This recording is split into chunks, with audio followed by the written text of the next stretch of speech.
खान साहब से गुजारिश हो कि आप माइक पर आए और मौके की मुनासबत से यंगस्टर की एक कसीर तादाद इधर जमा है, उनको आज की महफिल के हवाले से मुख्तसर वक्त में अपने अल्फाज से नवाजें। नारे तकबीर, नारे रिसालत, जश्न ईद मिलाद नबी, जनाब मुहतरम हाफिज Ubaid.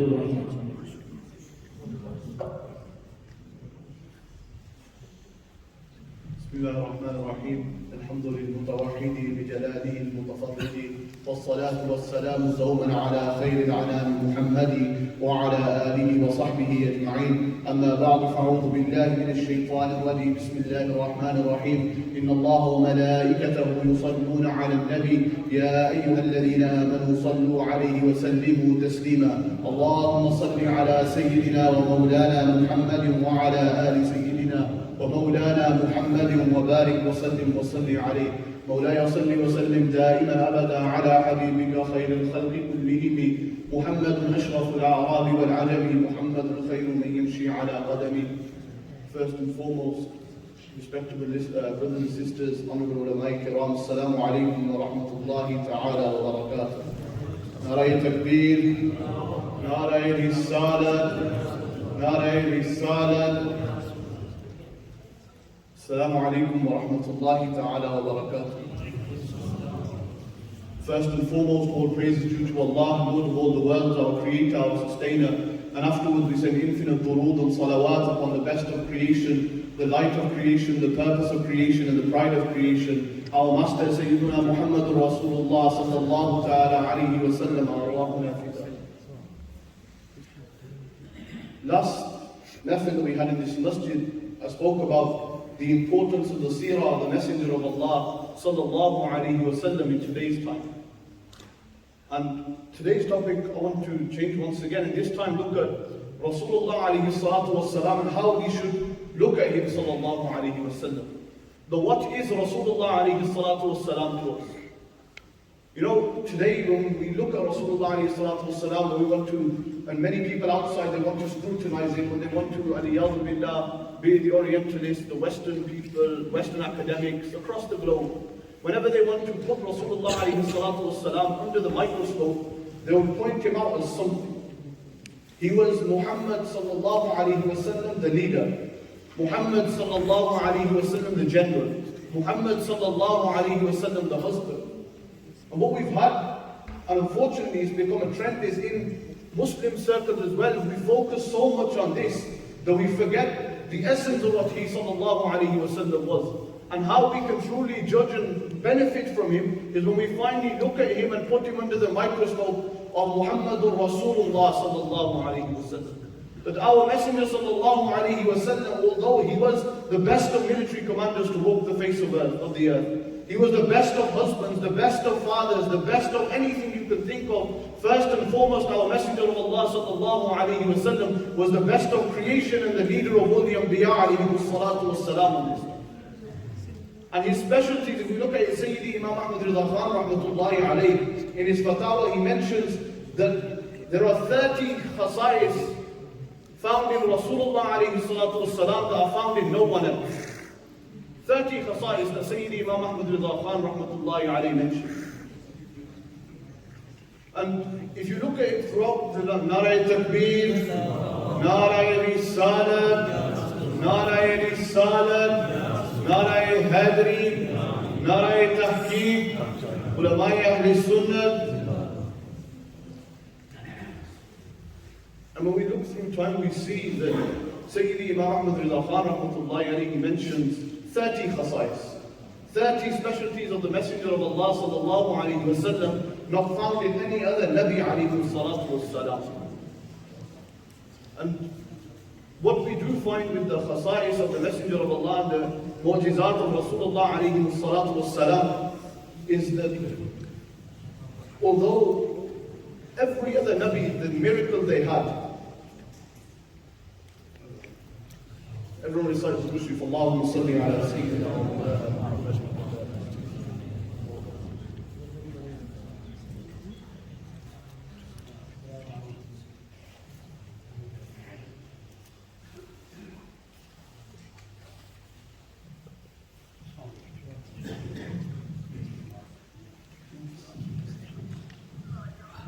mentioned, as I was saying, so if we look at the khasa'is and specialities, one speciality that the Prophet ﷺ has about all the Anbiya is that the miracles that he ﷺ possessed was that which is found in every other Nabi but greater than that.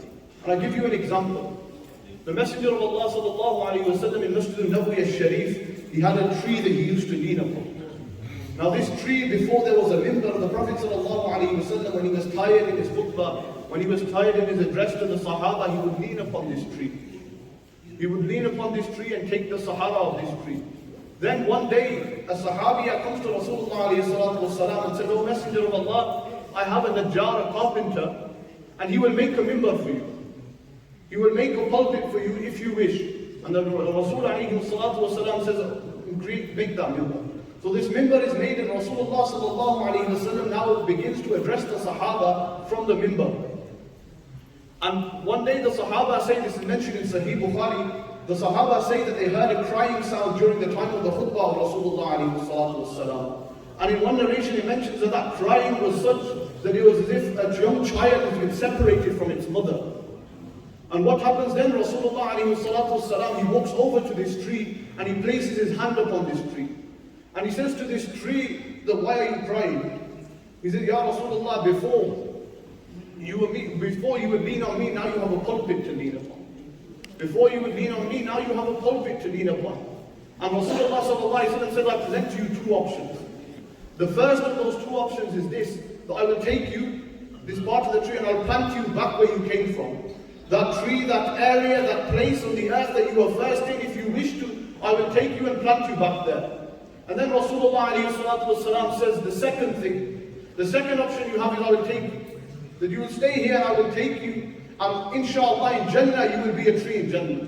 And you will be such a tree that the awliya Allah, the Sahaba, the pious men of Allah will eat from you, take your fruits and be around you.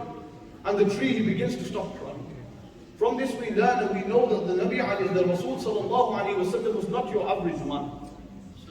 He was not your average man, rather he was something special. He was Khatamun Nabiyyin. He was Sayyidul Anbiya wal Mursaleen, that there is no one that comes close to the rank of Rasulullah alayhi salatu wassalam. And when you look at that and then you look upon his life, you become amazed that this person who was the Nabi of all the world, Allah subhanahu wa ta'ala says, "Alhamdulillahi Rabbil Alameen." All praises to Allah, Lord of all the worlds. I am the Lord of all the worlds subhanahu wa ta'ala. Then if you look at later in the Quran, Allah says, وَمَا أَرْسَلْنَاكَ إِلَّا رَحْمَةً لِلْعَالَمِينَ. The Messenger of Allah was a rahmah and a mercy for the entire universe, every universe. Wherever Allah subhanahu wa ta'ala is the Rabb of, there Nabi alayhi salatu was salam is rahmatan lil-alameen. So we have to understand that to simply comprehend the reality of Rasulullah sallallahu alayhi wa sallam is impossible. But then when we do look at him specifically and look at different parts of his life, we become open to an amazing world. Now if you look at, and I'll end on this is my last point. So I want you to try and picture of the Rasul sallallahu alayhi wa sallam. Before his birth, he loses his father, Sayyidina Abdullah radiyallahu anhu. Then at 6 years old, he loses his mother, Sayyida Amina radiyallahu ta'ala. Then later on, he loses his grandfather, Sayyidina Abdul Muttalib radiyallahu anhu. Then after that, the uncle that had helped him, that looked after him later on in life, he loses him also. Then he loses his wife, the most beloved of his wives, Sayyida Khadija al-Kubra radiyallahu ta'ala anha also. Yet within all of this, Rasulullah alayhi salatu wassalam is going about his day-to-day. Rasulullah sallallahu alayhi wa sallam, especially at the end, is propagating the message of Islam. He's not letting these things affect him sallallahu alayhi wa sallam. You see his dealings in al-Ka'bah al-Musharrafa, and before Islam, the mushrikeen, they call him as-Sadiq al-Amin. No matter what area of the life of Rasulullah alayhi salatu wassalam you look at throughout from start to finish, he was the exemplar, be it for the Makkans or be it before Islam or after Islam. And this is a lesson for us. A lesson for us in such a way that look at the Nabi alayhi salatu wasalam. Today we make excuses. That we can't pray because of us, we can't do this because of this, we can't follow our faith because of this. So Rasul sallallahu alayhi wa sallam showed you that even in the most difficult of hardships, anything is possible. In the most difficult of hardship, the message of Islam continued. In the most difficult of hardship for his own people, threw him out of his home city. Rasulullah alayhi salatu wasalam stayed firm and spread the message of Allah subhanahu wa ta'ala. And in the same way, that's what we need to adopt in today's time and stay firm upon our faith. أقول قولي هذا وأستغفر الله لي ولكم وما علينا. खैरुन्नाम में नस्ल की सूरत में अपने हाजिर हुआ रहे थे। आज की इस महफिल के हवाले से अपने अल्फाज में अपना पैगाम जो है वो हम को सुना रहे थे। अल्लाह पाक हाफिज साहब के इल्म और अमल में बरकत अता फरमाए। दौरान खिताब सदर